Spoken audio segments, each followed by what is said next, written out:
This is America's Most Wanted, and I'm John Walsh. With 25 seasons from 1988 to 2012, The America's Most Wanted was one of the most popular and long-running shows, probably just after The Simpsons. No! One of the motivations behind the show was that John Walsh, the host of the show, had a son who went missing for 2 decades. The boy was later found to be murdered by Ottis Toole, the Jacksonville Cannibal.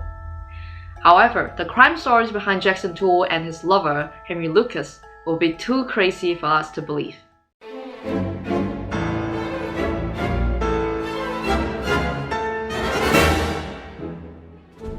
Hello, welcome to Missing Piece. I'm Dr. P.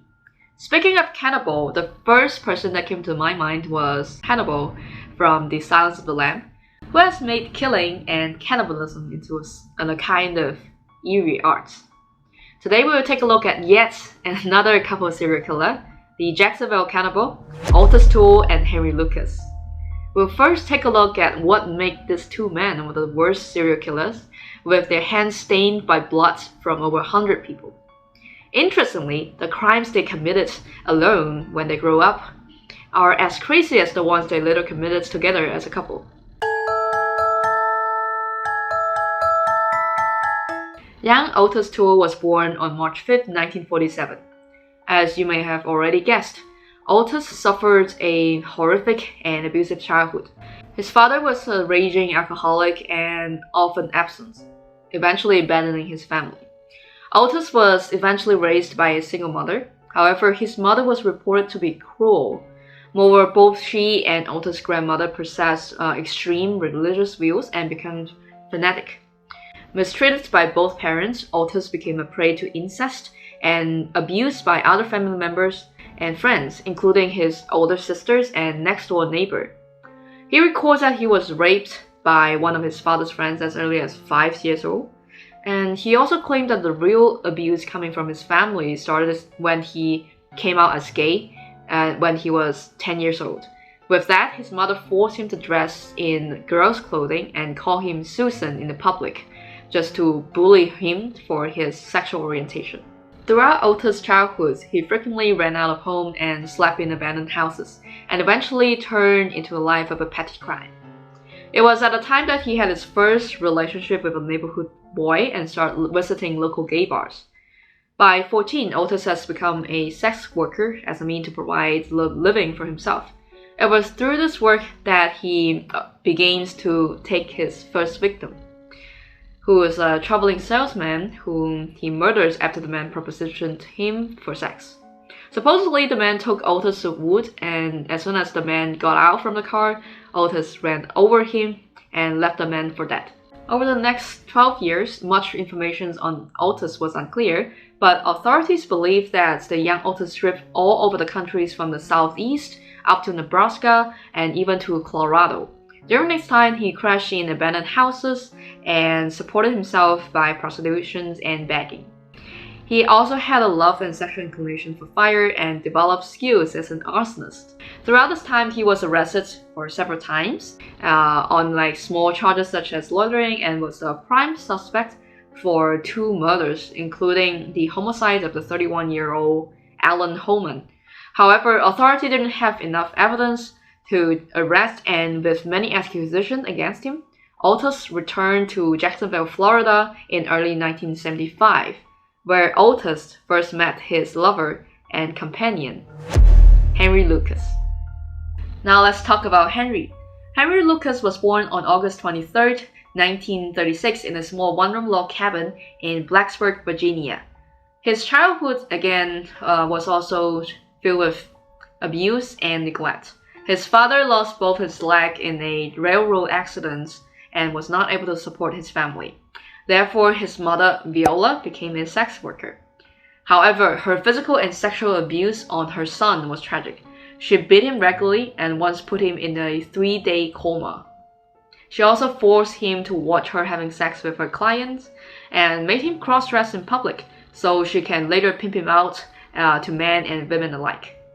In December 1949, Henry's alcoholic father died of hypothermia after going home drunk and passing out in a blizzard. While he was Continuously being abused by his family, Henry ran away from his family and drifted around Virginia shortly after. Henry came to have committed the first murder at the age of 14 when he met the 17-year-old Laura Burnsley at a bus stop and propositioned her. Laura refuses his sexual advances, so Henry beat her, raped her, and eventually strangled her to death. In 1954, Henry was arrested for more than 12 counts of burglaries around Richmond, Virginia, and was sentenced to 4 years in prison. He escaped in 1957, but was recaptured 3 days later and was subsequently released. During his time in jail, Henry fell in love with one of his pen pals and planned to marry her upon his release from prison. However, Henry's mother disapproved of this marriage when she came over to visit him for Christmas, and she insisted that Henry should come back home and take care of her. As the argument became heated, Henry claimed his mother Viola beat him with a broom, to which he responded by stabbing her in the neck. Or as Henry stated, "All I remember was slapping her alongside the neck, but after I did that, I saw her fall and decided to grab her. But she fell to the floor, and when I went back to pick her up, I realized she was dead. Then I noticed I had a knife in my hand and she had been cut." Henry fled the scene, leaving his supposedly dead mother on the ground. However, Viola was not quite dead at the time, but on the way to hospital she died from heart attack, supposedly precipitated by the assault. Henry was arrested in Ohio and he was found guilty of second-degree murder. In 1960, he was sentenced to over 20 years in prison, but after serving 10 years in prison for killing his mother, he was released and walked free in June 1970 due to overcrowding in prison. He lasted 1 year before being sentenced again for 5 years for attempting to kidnap 3 young schoolgirls. Once again, he fell in love with a pen pal, and this time he actually managed to marry this woman, but the marriage fell apart soon after his wife found out he was sexually abusing his stepdaughter. After splitting up, Henry took up with another woman, but the same incident happened. Only this time that the entire family of the woman chased him out of West Virginia down to Florida. In 1976, Otis met Henry at a Jacksonville soup kitchen, and instantly the two men seemed to hit it off. They soon developed a sexual relationship, and Henry soon settled down in Jacksonville, where he lived with Otis' parents and other family members, including his adolescent niece named Becky, who will play an important part in the later parts of our story. Over the next 5 years, the couple took up their killing spree, covering 26 states and countless victims. Supposedly, anyone who they came across are fair game. The couple indicated that they attacked hitchhikers, prostitutes, and migrant workers, luring them away and then killing them in cold blood. They claim that they have murdered over 1,008 victims. The vast majority of crimes hold no evidence, and in fact, many crimes have been proven to be outright lies, fortunately. However, there is still definite certainty that these two men did rape, assault, and kill several people. Because the victims range in ages, gender, and class, the authorities weren't able to tie the murders together. Also, their constant movement and the way they mixed up killings only add up more difficulties in spotting them as the murderers. Not until they confessed about their killing spree, they were caught. They were arrested for unrelated crimes they committed. Henry and Otis didn't seem to have a reason for crimes except that they are obsessed with killing.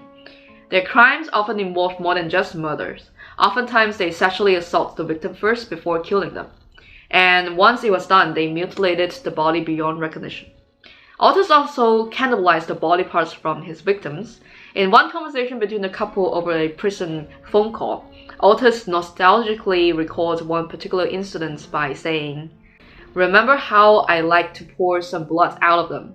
Some taste like real meat when it's got barbecue sauce on it." But true love doesn't last forever. The relationship came to an deadly end when Henry starts seeing Otis' 13-year-old niece, Becky. For a brief period of time, Becky and her younger brother were traveling with Henry and Otis around on their murder spree. When Becky's mother died, Becky and her younger brother were taken in as wards of the state. However, Becky ran off with Henry, and the two fled to Texas, leaving Otis alone and betrayed. With what happened, Otis was allegedly upset by the betrayal, and he killed 9 people in a fit of rage. However, Henry ended up murdering his young companion Becky after they got into an argument, and soon after he also killed the 82-year-old Kate Rich, who Henry and Becky worked for. Because of the already aroused suspicion on his theft from the women, Henry was considered as the prime suspect. He eluded arrest for a few years, but in 1983, Henry was caught and arrested for illegal possession of a firearm. In the end, Henry was found guilty of 9 murders in Texas, including those of Becky and Kate Rich, and the killing of Officer Ottis in West Virginia. He received death sentence for the 1979 murder of an unidentified woman in Texas known as the Orange Socks, which is named after the only piece of clothing the body was wearing when it was found. Meanwhile, after Becky and Henry left, Otis becomes even more aggressive. The biggest and most likely true shocking crime that Otis has committed was the 1981 murder of Adam Walsh. The disappearance and murder of the 6-year-old Adam Walsh was one of the biggest headlines of the 1960s. Otis claimed to have picked up Adam in a parking lot at Sears, and he said that he offered him candies and toys and that little Adam came with him willingly. Adam soon wanted to go home and began crying. Then Otis punched him in the face. Otis eventually pulled over in a rural area and decapitated Adam with a machete. He drove around for several days with Adam's head and tossed it into a nearby canal. The police inexplicably lost Adam's car and his blood-stained carpet, hindering their ability to proceed with further investigations. It wasn't until 2008, 27 years after the murder and more than a decade after Otis' death, that the authority finally claimed that he was the murderer and closed the case, which has been troubling the Walsh family for more than 2 decades. Their search was responsible for launching the popular television show America's Most Wanted, about the nation's most notorious criminals, and inspired changes in how authorities search for missing children. Later in January 1982, Otis' reign of terror came to an end once he was arrested in a separate incident, where he burned a 64-year-old man called George Sonberg alive. He was sentenced to 20 years in prison. But just as the child ended for Otis, another one began, and in 1984, he was convicted of the murder of the 19-year-old Ada Johnson. For this killing, Otis was sentenced for life prison. On the other hand, Henry was also arrested. He gleefully confessed to the murder of Becky and Kate Rich, along with 100 other murders during his plea hearing. He also confessed that he and his former partner Otis committed thousands of murders together, although this is widely believed to be an inflated number. Initially, Otis denied that he had any part in the crime, but his tune soon changed when he saw the notoriety and good treatments Henry was receiving for confessing to the crimes. Henry had the luxury of eating out at restaurants, giving countless interviews, and leaving prisons very often. Otis won them all, and he soon began backing up Henry's claim. With that, Otis admitted to the final body count of somewhere around 108 people. Both men sparked a decade-long confession spree, which had police all over the country tracking down thousands of false leads, eventually earning these 2 ex-lovers the title of the Confession Killers.